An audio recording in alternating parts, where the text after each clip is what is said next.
جب کبھی میں حافظے کے نہا خانوں کو ٹٹولتا ہوں تو ماضی کے دہن میں لپٹا ہوا وہ مہر تاباں اچانک ذہن و وجدان کے افق پر تجلیاں برسانے لگتا ہے کہ جناب والا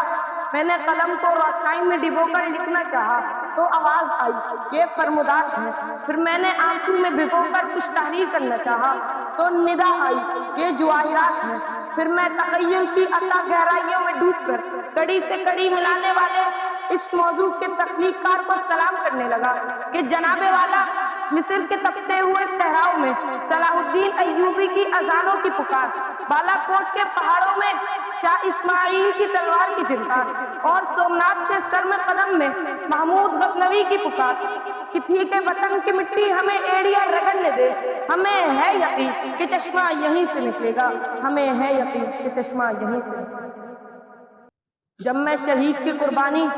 اور وطن کی مٹی کا تعلق آپس میں جوڑتا ہوں تو میری نظریں بے اختیار کشمیر، فلسطین اور عراق کی طرف اٹھ جاتی ہیں صدر علی وقار کہ جہاں ہزار گھروں کی دہلیزوں پر بیٹھی ماؤں،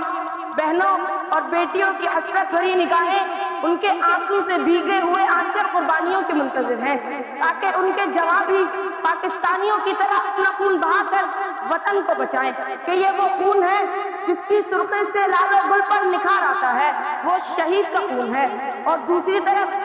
جناب والا سوات کی وادی چنام دہشت گردی میں قید ہو کر رہ گئی، بچیوں کے اسکولوں کو دھماکے سے اڑا دیا گیا، آئین پاکستان کی